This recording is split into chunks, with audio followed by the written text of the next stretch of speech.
Hello friends, welcome back to our channel. स्वागत है आप सभी का आपके अपने YouTube channel never stop learning पर। तो दोस्तों, जैसा कि हम सभी डिस्कस कर रहे हैं सीटेट के प्रीवियस ईयर क्वेश्चन पेपर को, और हमने एक क्वेश्चन पेपर डिस्कस कर लिया है कंप्लीट। अब हम डिस्कस करने वाले हैं 8 दिसंबर 2019 का सीटेट का पेपर 1 का जो क्वेश्चन पेपर है उसको। और इसमें भी हम दोस्तों जो फोकस करने वाले हैं वो करने वाले हैं सीडीपी वाले पोर्शन पे, और टोटल 30 क्वेश्चन जो हैं उनको हम डिस्कस करेंगे। चलिए तो शुरू करते हैं बिना किसी देरी के अपने आज के इस क्वेश्चन पेपर को।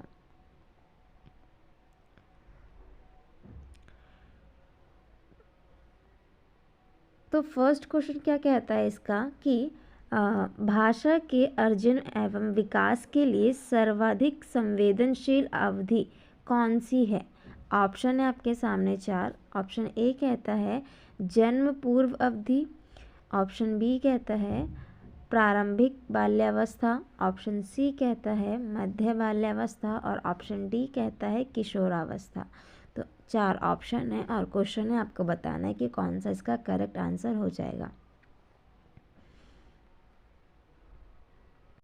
तो दोस्तों, अगर हम क्वेश्चन को ध्यान से देखें तो क्वेश्चन कह रहा है कि जो लैंग्वेज एक्विजिशन होता है, यानी कि भाषा का अर्जन होता है और विकास होता है, उसके लिए सबसे जो संवेदनशील अवधि है यानी स्टेज है वो कौन सी मानी गई है। तो दोस्तों, बात करें लैंग्वेज डेवलपमेंट और एक्विजिशन की, तो जो ये होता है उसकी जो हमने स्टेज मानी है वो मानी है प्रारंभिक बाल्यावस्था। आप सभी जानते हैं कि जो हमारा प्रारंभिक बाल्यावस्था होता है उसके दौरान क्या होता है, बच्चा जो है वो घर से बाहर अपने आसपास अपने पड़ोस में जाता है, खेल के मैदान में जाता है, इसके साथ वो स्कूल में भी एंटर करता है। सो इससे क्या होता है, उसको लैंग्वेज जो है उसके वर्ड जो है उसकी वोकेबलरी जो है वो स्ट्रांग होती है, और जो उसका भाषा का अर्जन और विकास है वो जो होता है वो अच्छी तरीके से और तेज़ी से हो पाता है। सो इसीलिए इसका जो आंसर हो जाएगा, राइट आंसर, वो हो जाएगा ऑप्शन नंबर 2। मूव करते हैं सेकंड क्वेश्चन पे। सेकंड क्वेश्चन बोलता है निम्नलिखित में से कौन सी लॉरेंस कोहलबर्ग के प्रस्तावित नैतिक विकास की एक अवस्था है। अब आप सभी जानते हैं कि जो लॉरेंस कोहलबर्ग हैं उन्होंने एक थियरी दी थी मोरल डेवलपमेंट की, तो उससे ये क्वेश्चन पूछा गया है। ऑप्शन है, पहला है ऑप्शन प्रसुप्ति अवस्था, ऑप्शन सेकंड है सामाजिक अनुबंध अभिविन्यास, ऑप्शन थर्ड है मूर्त संक्रियात्मक अवस्था, और ऑप्शन फोर्थ लास्ट है उद्योग बनाम अधीनता अवस्था। तो क्वेश्चन है आपके सामने और 4 ऑप्शन है, आपको बताना है कि राइट आंसर जो है वो क्या होने वाला है। तो दोस्तों, क्वेश्चन में बात की गई है कि जो लॉरेंस कोहलबर्ग हैं उनके द्वारा प्रस्तावित जो मोरल डेवलपमेंट नैतिक विकास की जो एक अवस्था है, इनमें से कोई एक अवस्था है इनके नैतिक डेवलपमेंट की यानी नैतिक विकास की, वो आपको बतानी है कि कौन सी है।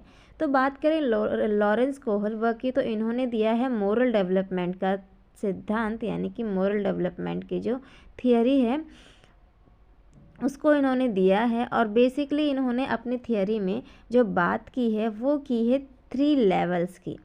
आपने अगर इस थियरी को पढ़ा है तो इन्होंने बात की है 3 लेवल्स की, और इन 3 लेवल्स में इन्होंने हर एक लेवल में 2 स्टेज बताई है।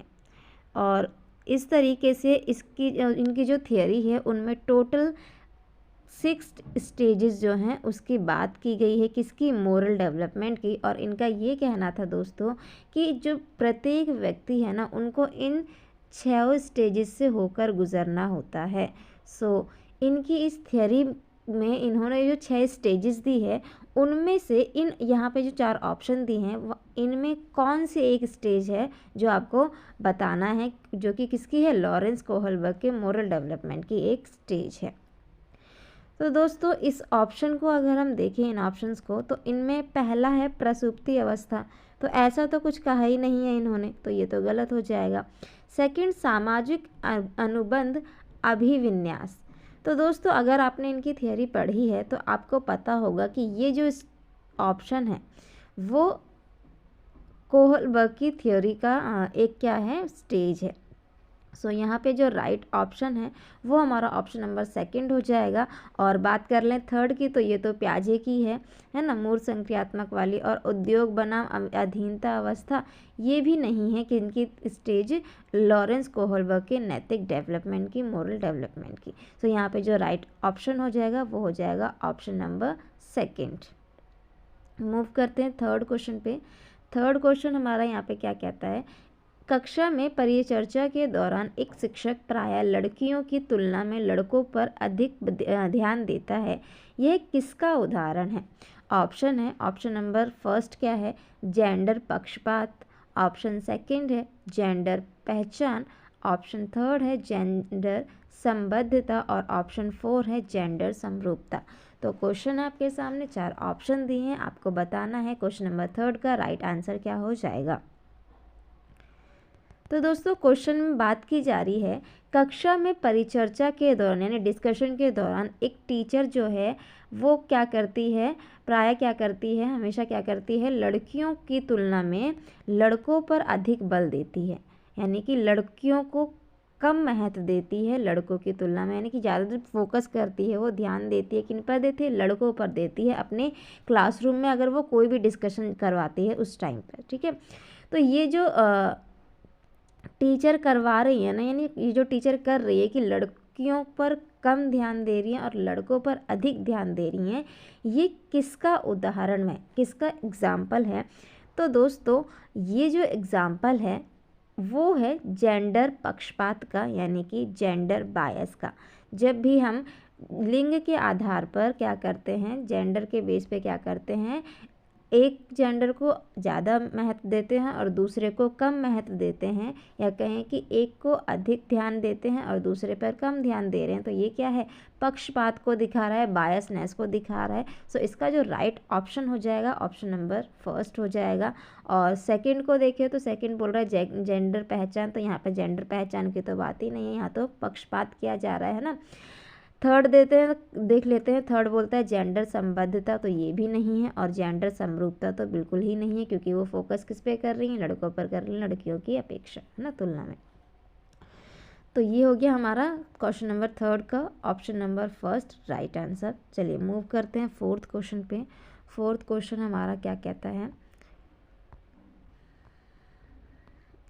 तो फोर्थ क्वेश्चन कहता है, बच्चों में जेंडर रूढ़िवादिता एवं जेंडर भूमिका अनुरूपता को कम करने के लिए निम्नलिखित में से कौन सी पद्धति प्रभावशाली है? ऑप्शन है आपके सामने। ऑप्शन फर्स्ट क्या कहता है, जेंडर पक्षपात के बारे में परिचर्चा। ऑप्शन सेकंड क्या कहता है, जेंडर विशिष्ट भूमिकाओं को महत्व देना। ऑप्शन थर्ड क्या कहता है, जेंडर पृथक खेल समूह बनाना। ऑप्शन फोर्थ कहता है जेंडर पृथक बैठने की व्यवस्था करना। तो क्वेश्चन है क्वेश्चन नंबर 4 है आपके सामने और 4 ऑप्शन है, बताना है इसका करेक्ट ऑप्शन कौन सा हो जाएगा। तो दोस्तों क्वेश्चन में बात की जा रही है किसकी, जेंडर रोल, ठीक है, और किसकी, स्टीरियोटाइप की, जेंडर स्टीरियोटाइप और जेंडर रोल की बात की जा रही है, यानी कि बच्चों में जेंडर रूढ़िवादिता एवं जेंडर भूमिका अनुरूपता को कम करने के लिए, यानी कि जो बच्चे हैं उनमें लिंग को लेके, जेंडर को लेके जो स्टीरियोटाइप बना हुआ है, जैसे कि एग्जांपल अगर मैं लूँ तो ऐसा माना जाता है, पुराने टाइम से एक स्टीरियोटाइप चला जा रहा है, एक रूढ़िवादिता विचारधारा ये चली आ रही है कि जो लड़कियां होती हैं वो कमज़ोर होती हैं और लड़के जो होते हैं वो स्ट्रांग होते हैं, और अगर लड़कों को चोट लगती है तो लड़के को रोना नहीं चाहिए क्योंकि वो स्ट्रांग होते हैं, और लड़कियों की तरह उसे नहीं रोना चाहिए। ऐसे क्या है, एक जेंडर क्या है, रूढ़िवादिता चली आ रही है, स्टीरियोटाइप चला आ रहा है। तो ये जो स्टीरियोटाइप है बेसिकली, और एग्जांपल अगर हम ले तो कहते हैं कि जो पिंक कलर है वो लड़कियों का फेवरेट कलर होता है ना, तो ये, और जो ब्लू है वो बॉयज़ का होता है। सो ये जो रूढ़िवादिता चली आ रही है लिंग के आधार पर, जेंडर के बेस पे, तो ये जो जेंडर रूढ़िवादिता है और जेंडर भूमिका है, इसकी अनुरूपता को कम करने के लिए, यानी इस जो चले आ रहा है स्टीरियोटाइप, उसको कम करने के लिए निम्नलिखित में से कौन सी पद्धति प्रभावशाली है, यानी कि हम इन 4 पद्धतियों में से कौन सा यूज़ कर सकते हैं, किसके लिए कौन सा ज़्यादा इफ़ेक्टिव होगा, किनके लिए, तो जो रूढ़िवादिता है जेंडर रूढ़िवादिता है और जेंडर भूमिका है, इसकी अनुरूपता को कम करने के लिए। तो ऑप्शन फर्स्ट क्या कहता है, ऑप्शन फर्स्ट कहता है जेंडर पक्षपात के बारे में परिचर्चा यानी डिस्कशन करके, यानी कि आप क्या करें, जेंडर पक्षपात जो है, जेंडर बायस जो है, उसको लेकर अपनी क्लासरूम में क्या करें, डिस्कशन करें, जिसमें सभी बच्चों को इन्वॉल्व करना है।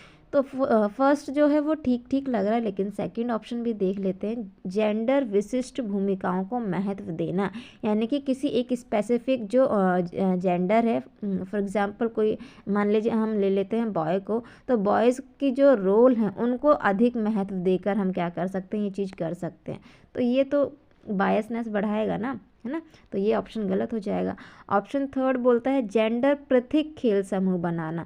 अब ये भी अपने आप में क्या है, नेगेटिव ऑप्शन है, क्योंकि हम बात कर रहे हैं इक्वेलिटी की और यहाँ पर बात की जा रही है किसकी, अलग करने की। सो ये ऑप्शन भी हमारा गलत हो जाएगा। फोर्थ ऑप्शन देख लेते हैं, तो जेंडर पृथक बैठने की व्यवस्था करना, तो ये भी कहीं ना कहीं भेदभाव को दर्शा रहा है ना, अलग करने की बात कर रहा है, लेकिन हम तो समावेशन की बात करते हैं ना, इंक्लूसिव की बात करते हैं। तो यहाँ पर जो बेस्ट ऑप्शन है वो हमारा ऑप्शन नंबर कौन सा हो जाएगा, फोर्थ का ऑप्शन नंबर फर्स्ट जो है वो करेक्ट ऑप्शन हो जाएगा, कि हमें क्या करना है, जेंडर बायस के बारे में बच्चों के बीच में क्या करना है, डिस्कशन करवाना है और सभी को इन्वॉल्व करना है, चाहे वो लड़का हो चाहे वो लड़की हो, सबको। इससे क्या होगा, जब हम डिस्कशन करेंगे ना तो वो अवेयर होंगे और वो जो स्टीरियोटाइप है वो कहीं ना कहीं कम हो पाएगा। चलिए मूव करते हैं फिफ्थ क्वेश्चन पे। फिफ्थ क्वेश्चन क्या कहता है, निम्नलिखित में से किस मनोवैज्ञानिक ने बच्चों को ज्ञान के सक्रिय जिज्ञासु के रूप में देखते हुए उनके चिंतन पर सामाजिक एवं सांस्कृतिक विषय वस्तुओं के प्रभाव को महत्व दिया। ऑप्शन नंबर फर्स्ट है John B Watson, option number second है लेव वाइगॉस्की, और ऑप्शन नंबर थर्ड है जीन पियाजे, और ऑप्शन नंबर 4 है लॉरेंस कोहलबर्ग। तो 4 ऑप्शन है, क्वेश्चन है, आपको बताना है राइट ऑप्शन कौन सा हो जाएगा।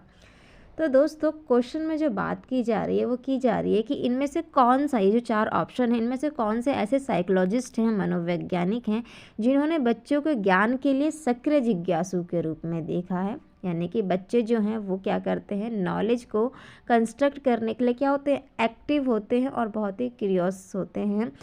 और साथ ही साथ उन्होंने कहा कि ये जो बच्चे हैं वो सक्रिय एक्टिव होते हुए क्या करते हैं, उनके चिंतन एक तो अपने नॉलेज को कंस्ट्रक्ट करने के लिए ज्ञान के निर्माण में सक्रिय जिज्ञासु होते हैं। दूसरा, उनका जो चिंतन होता है उस पर सामाजिक एवं जो सांस्कृतिक है विषय वस्तुओं का प्रभाव होता है। यानी कि इन्होंने बेसिकली कहा कि जो बच्चे का जो नॉलेज कंस्ट्रक्शन होता है, ज्ञान निर्माण होता है, उसमें वो सक्रिय रूप से तो भूमिका निभाते ही हैं, साथ ही साथ वो क्या करते हैं, उनके जो चिंतन है उस पर समाज और संस्कृति, इनका भी प्रभाव जो है वो बहुत महत्वपूर्ण माना गया है। किस साइकोलॉजिस्ट के द्वारा, ये आपको बताना है। तो दोस्तों अगर हम बात करें वॉटसन की, तो जेवी वॉटसन ने तो ऐसा नहीं कहा है ना, लेव वाइगॉस्की हैं।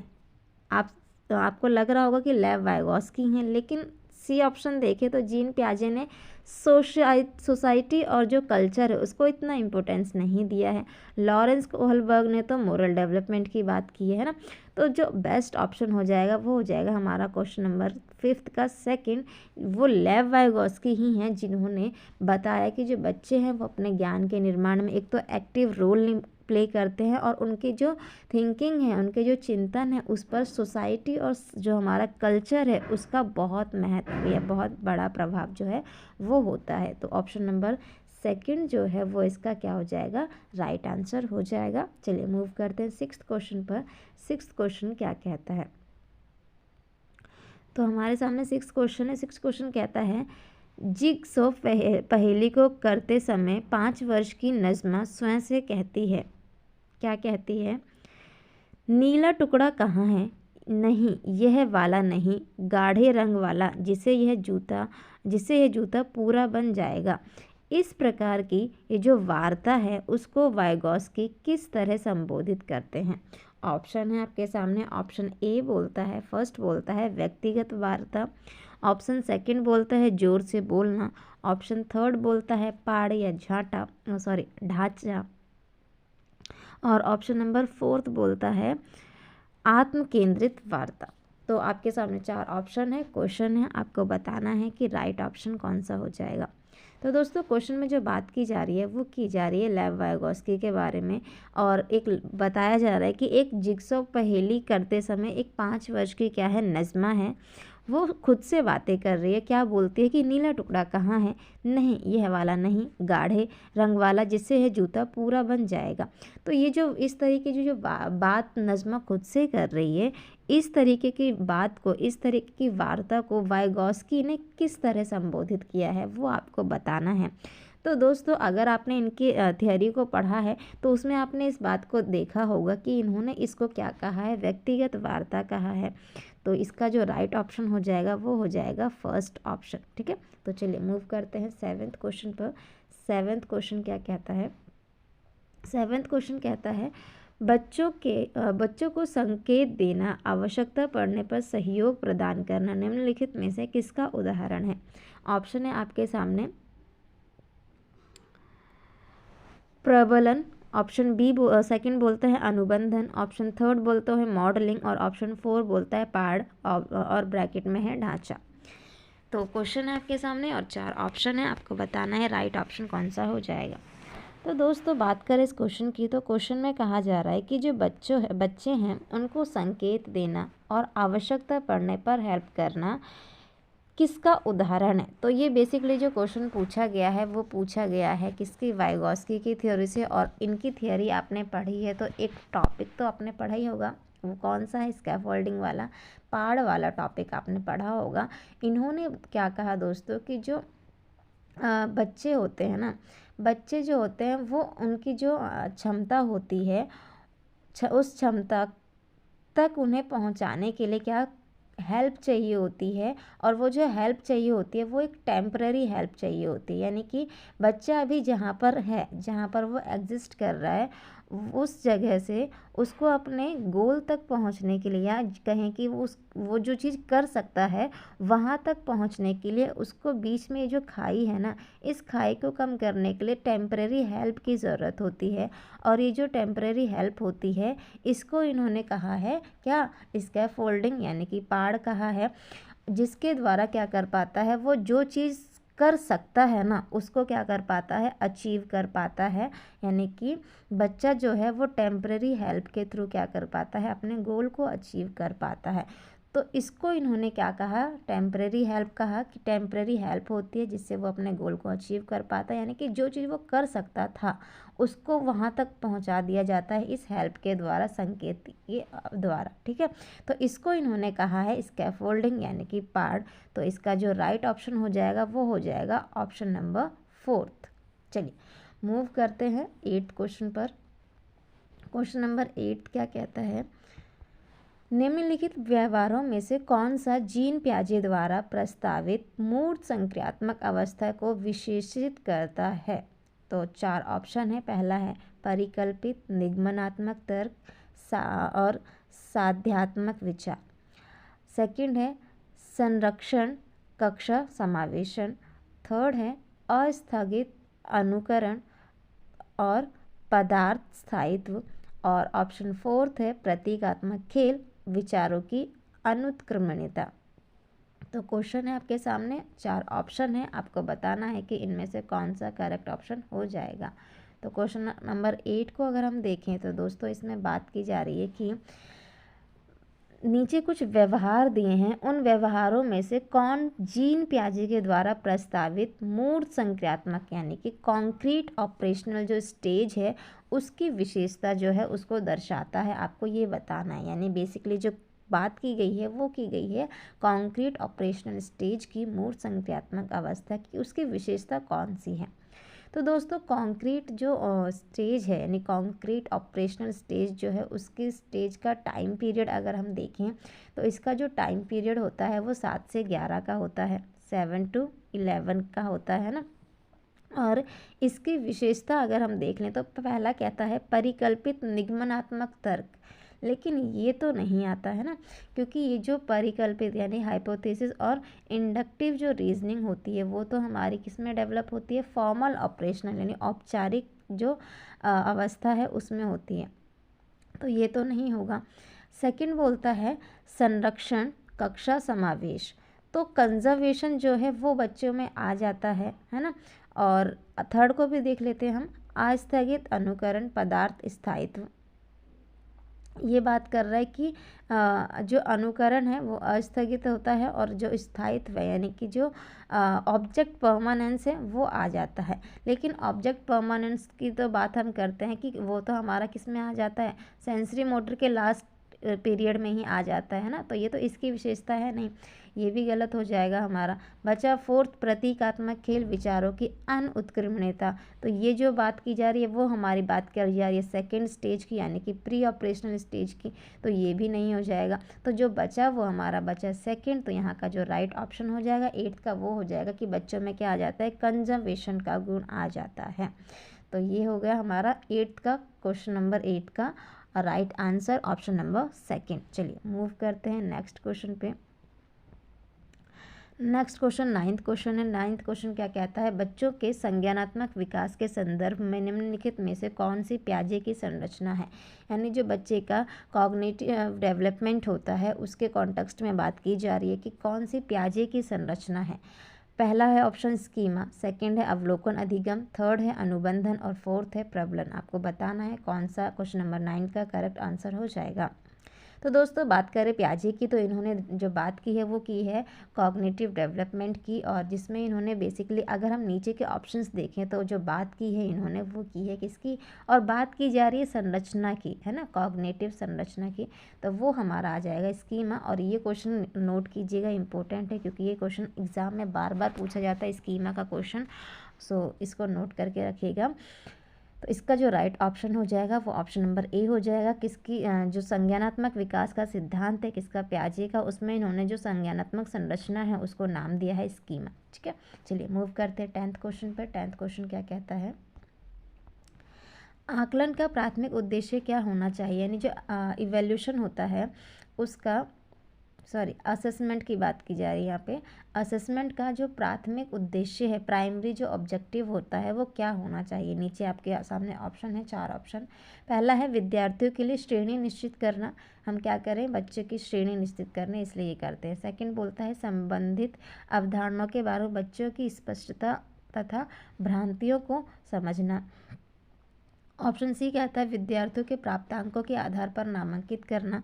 ऑप्शन फोर्थ कहता है रिपोर्ट कार्ड में उत्तीर्ण या अनुत्तीर्ण अंकित करना।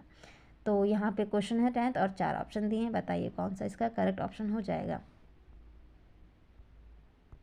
तो क्वेश्चन की बात करें दोस्तों, तो क्वेश्चन में कहा जा रहा है कि जो असेसमेंट होता है, आकलन होता है, उसका मेन प्राइमरी ऑब्जेक्टिव जो है वो क्या होना चाहिए। तो पहला ऑप्शन कहता है विद्यार्थियों के लिए श्रेणी निश्चित करना, यानी कि हम क्या करेंगे, निश्चित करेंगे किसकी श्रेणी की, कौन सा बच्चा जो है वो अधिक जानता है, किसको ज़्यादा समझ आया, किसको कम समझ आया, है ना। तो ये श्रेणी निश्चित करने के लिए हम क्या करेंगे, असेसमेंट जो है वो करेंगे। तो दोस्तों ऐसा तो करना ही नहीं होता, तो ये भी गलत हो जाएगा हमारा फर्स्ट ऑप्शन।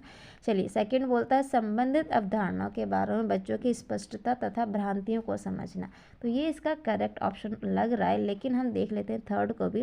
थर्ड बोलता है विद्यार्थियों को प्राप्तांकों के आधार पर नामांकित करना, तो ये तो नेगेटिव ऑप्शन हो जाएगा। फोर्थ बोलता है, ये भी बोल रहा है कि रिपोर्ट कार्ड में उत्तीर्ण व अनुत्तीर्ण अंकित करना।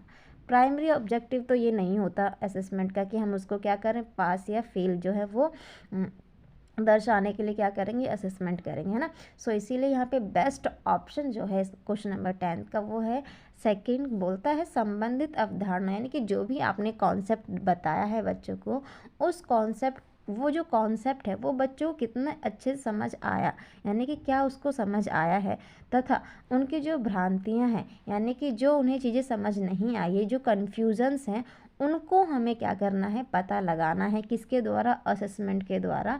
और यही हमारा क्या होना चाहिए, प्राइमरी ऑब्जेक्टिव होना चाहिए असेसमेंट का।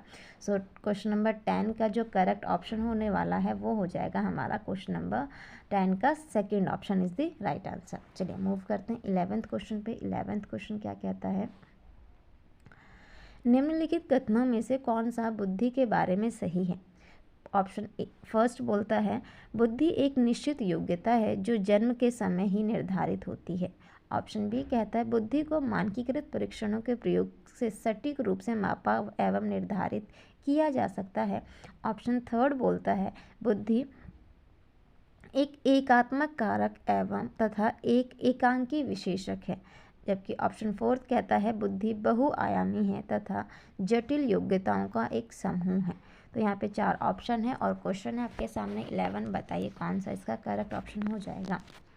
तो दोस्तों क्वेश्चन में जो बात की गई है वो की गई है किसकी, इंटेलिजेंस की, यानी कि बुद्धि की। और आपको बताना है कि बुद्धि के बारे में कौन सा कथन सही है। तो पहला बोलता है कि जो बुद्धि है ना वो एक निश्चित योग्यता है और ये जन्म के समय ही निर्धारित होती है। तो ये ऑप्शन जो है इसमें कहा जा रहा है कि निश्चित योग्यता है। अब इसकी बात करें कि बुद्धि जो है एक निश्चित योग्यता है, तो ऐसा नहीं होता दोस्तों।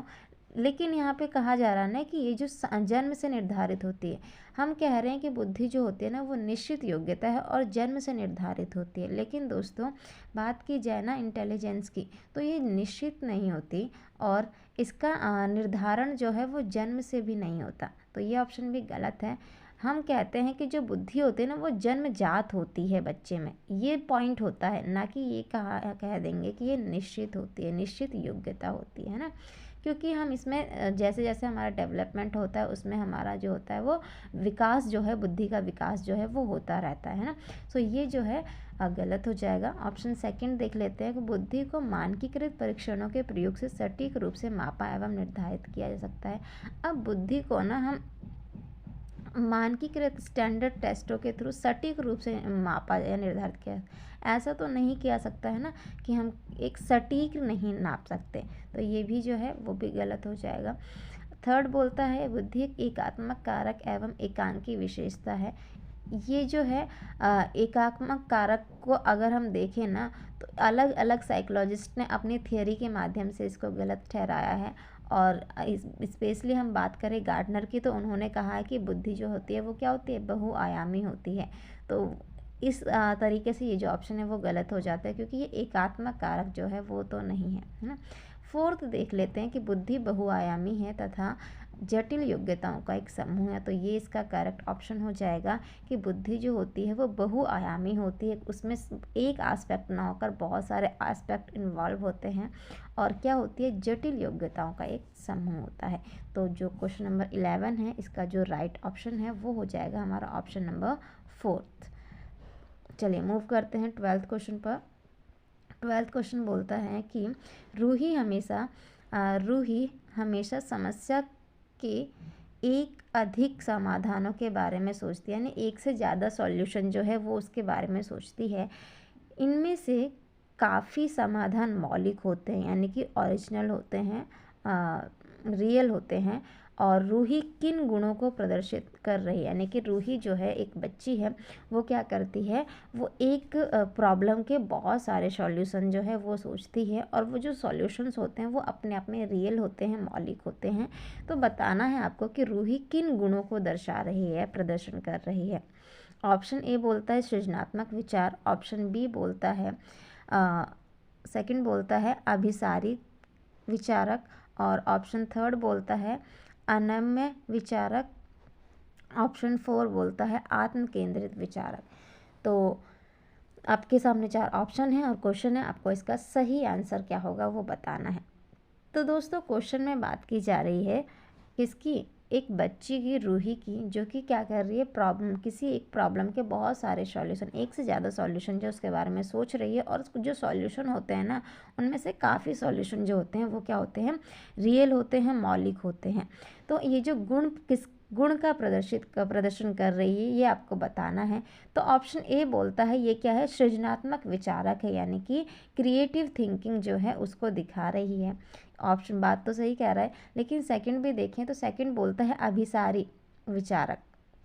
अभिसारी विचारक है रूही जो है। अभिसारी क्या होता है और अपसारी क्या होता है, अगर आपने इसको नहीं समझा है तो हमने इस पर एक वीडियो बनाई है, आप इसको जाकर देख सकते हैं। लेकिन दोस्तों मैं यहाँ भी आपको बता दूँ, तो दोस्तों जब हम किसी प्रॉब्लम का सिर्फ एक ही सॉल्यूशन ढूंढ पाते हैं, या कहें कि एक ही तरीके से सोच पाते हैं, तो उसको बोलते हैं हम अभिसारी। और जब हम एक प्रॉब्लम के बहुत सारे सॉल्यूशन सोच पाते हैं तो उसको हम बोलते हैं अपसारी चिंतन। ठीक है, तो यहाँ पर दोस्तों बात की जा रही है अभिसारी, लेकिन यहाँ पर जो रूही है वो तो एक से अधिक सॉल्यूशन खोज रही है ना, तो ये भी क्या हो जाएगा, गलत हो जाएगा। अब थर्ड बोलता है अनम्य चिंतन विचारक, यानी कि ये भी नहीं होगा अपने आप में, थर्ड भी नहीं होगा, और फोर्थ तो बिल्कुल ही नहीं होगा आत्म केंद्रित विचारक, तो ये तो है ही नहीं। तो यहाँ पर जो बेस्ट ऑप्शन है वो हमारा क्या हो जाएगा, ऑप्शन नंबर फर्स्ट हो जाएगा, किसका, 12th क्वेश्चन का। चलिए मूव करते हैं 13 क्वेश्चन पर। 13 क्वेश्चन क्या कहता है, शिक्षण अधिगम प्रक्रिया में वंचित समूह से संबंधित विद्यार्थियों के द्वारा सहभागिता कम होने की स्थिति में एक शिक्षक को क्या करना चाहिए। ऑप्शन फर्स्ट बोलता है बच्चों को विद्यालय छोड़ने के लिए कहना चाहिए। अच्छा जी। सेकंड बोलता है इस स्थिति को जैसी है स्वीकार कर लेना चाहिए। और थर्ड बोलता है इन विद्यार्थियों से अपनी अपेक्षाओं को कम करना चाहिए। और ऑप्शन फोर्थ बोलता है अपनी शिक्षण पद्धति पर विचार करना चाहिए तथा बच्चों की सहभागिता में सुधार करने के लिए नए तरीके ढूंढने चाहिए। तो क्वेश्चन है और 4 ऑप्शन है, आपको बताना है करेक्ट आंसर क्या हो जाएगा। तो दोस्तों क्वेश्चन में बात की जा रही है कि जो वंचित समूह के विद्यार्थी हैं, यानी जो ऐसे बच्चे हैं जो क्या हैं, बैकवर्ड हैं, उनके लिए उनकी सहभागिता कम होने की स्थिति में, यानी कि वो क्या करते हैं, बहुत कम पार्टिसिपेट करते हैं आपकी क्लासरूम में, तो उनकी इस स्थिति को इस स्थिति में एक शिक्षक को क्या करना चाहिए। तो पहला ऑप्शन बोलता है उन्हें विद्यालय छोड़ने के लिए कहना चाहिए। अच्छा जी, हम क्या करें, एक तो वो वंचित समूह से भी हैं और वो पार्टिसिपेट नहीं कर रहे, इसलिए हम क्या बोलेंगे, भाई आप क्या करो, स्कूल छोड़ के चले जाओ। तो ये तो गलत ऑप्शन है ना, तो ये ऑप्शन गलत हो गया। सेकंड बोलता है इस स्थिति को जैसी है स्वीकार कर लेना चाहिए। नहीं भाई, हमें उसमें सुधार करने की ज़रूरत है, टीचर का काम ही क्या है, उनको इन्वॉल्व करना अपने साथ, है ना, तो सेकंड गलत हो जाएगा। थर्ड बोलता है इन विद्यार्थियों से अपनी अपेक्षाओं को कम करना चाहिए। ये भी गलत है। क्यों करें अपेक्षाओं को कम, क्योंकि हर बच्चा यूनिक है, सभी के अंदर क्या होता है, एक अद्वितीय गुण होता है, तो उस गुण को निखारने का काम हम खुद करेंगे ना, तो थर्ड भी क्या है, गलत हो जाएगा।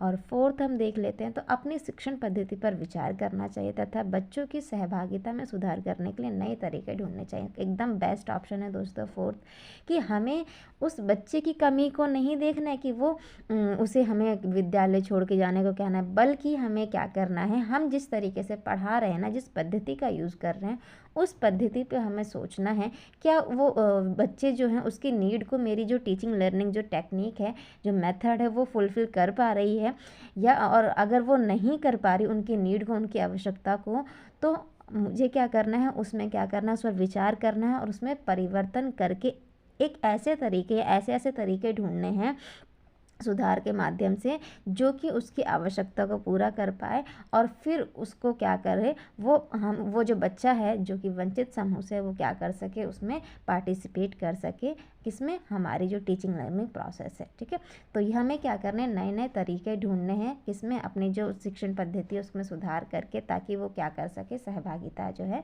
वो कर सके।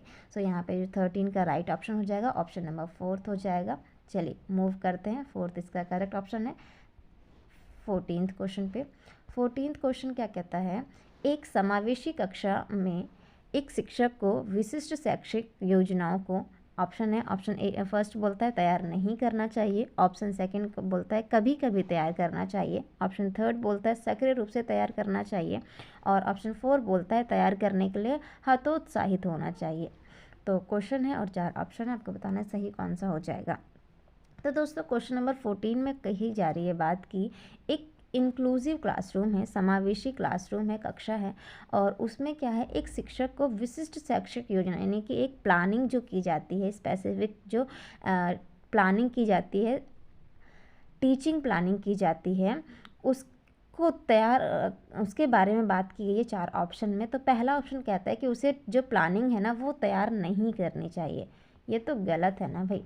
आप जा रहे हो क्लासरूम में पढ़ाने, और जब अगर आप बिना किसी प्लानिंग के जाओगे, स्पेसिफिक प्लानिंग के जाओगे, तो क्या आप जो एक क्लासरूम को कहें कि एक प्रभावशाली क्लासरूम जो है वो एक इंटरेक्टिव वाली, जिसमें बच्चे पार्टिसिपेट करें और इंटरेस्ट हो, तो इंटरेस्ट ले और फिर वो क्या करे, पार्टिसिपेट करे। तो ऐसी अगर क्लासरूम आपको चाहिए तो आपको क्या प्लानिंग तो करनी ज़रूरी है ना। तो यहाँ पर बात की जा रही है कि तैयार ही नहीं, प्लानिंग ही नहीं करना चाहिए, तो ये तो नेगेटिव है। सेकंड बोलते कभी कभी तैयार करना, नहीं, रेगुलर बेसिस पे हमें उसको तैयार करना चाहिए। तीसरा बोलते सक्रिय रूप से तैयार करना चाहिए, तो ये सही लग रहा है थर्ड ऑप्शन, थर्ड। और फोर्थ देख लेते, तैयार करने के लिए हतोत्साहित होना चाहिए, यानी कि हमें क्या करना है, डीमोटिवेट होना है इसको प्रिपेयर करने के लिए। सो यहाँ पे जो बेस्ट ऑप्शन हो जाएगा, सारे ही पॉइंट नेगेटिव है लेकिन एक पॉइंट है जो कि पॉजिटिव है और बहुत अच्छा है, सक्रिय रूप से तैयार करना चाहिए। तो थर्ड ऑप्शन जो है वो क्या हो जाएगा, क्वेश्चन नंबर 14 का राइट ऑप्शन हो जाएगा। चलिए मूव करते हैं 15th क्वेश्चन पर। और दोस्तों ये हमारे आज की इस वीडियो का लास्ट क्वेश्चन होने वाला है। तो दोस्तों 15th क्वेश्चन कहता है, पठन वैफल्य बच्चों के प्राथमिक लक्षण क्या हैं। ऑप्शन फर्स्ट बोलता है न्यून अवधान विकार, सेकंड बोलता है अपसारी चिंतन, पढ़ने में धार प्रवाहिता, ऑप्शन थर्ड कहता है धारा प्रवाह, पढ़ने की अक्षमता, और ऑप्शन 4 बोलता है एक ही गति विषयक कार्य को बार बार करना। तो 4 ऑप्शन है और क्वेश्चन है आपके सामने और आपको बताना है राइट ऑप्शन कौन सा हो जाएगा। तो दोस्तों पठन वैफल्य बच्चों की प्राथमिक लक्षण की बात करें तो इसका जो प्राथमिक लक्षण होता है वो थर्ड है, यानी धारा प्रवाह, पढ़ने की अक्षमता इनमें पाई जाती है। सो इसका जो राइट ऑप्शन है वो हो जाएगा ऑप्शन नंबर थर्ड। तो दोस्तों ये थे हमारे 15 क्वेश्चन आज के। आई होप आपको समझ आया होगा। और दोस्तों प्रीवियस ईयर जो हैं वो बहुत ज़्यादा इंपॉर्टेंट होते हैं आपके एग्ज़ाम के लिए, सीटेट एग्ज़ाम के लिए। सो इन्हें बार बार आपको रिवाइज़ करना है। और आज के लिए इतना ही रखते हैं दोस्तों। Thank you everyone. और अगर आपको वीडियो अच्छा लगा हो तो प्लीज़ इसे लाइक कीजिएगा, अपने दोस्तों के साथ शेयर कीजिएगा, और अभी तक आपने अगर हमारे चैनल को सब्सक्राइब नहीं किया तो प्लीज़ इसे सब्सक्राइब कीजिएगा। तो मिलते हैं आपसे कल 15 क्वेश्चन के साथ। तब तक के लिए थैंक यू दोस्तों। और दोस्तों एक चीज़ और कमेंट करके बताइएगा कि मैं इसमें और क्या क्या इम्प्रूवमेंट कर सकती हूँ अपनी वीडियो में, ताकि आपके लिए मैं और अपना बेस्ट जो है वो कर सकूँ। तो मिलते हैं आपसे कल, तब तक के लिए थैंक यू दोस्तों।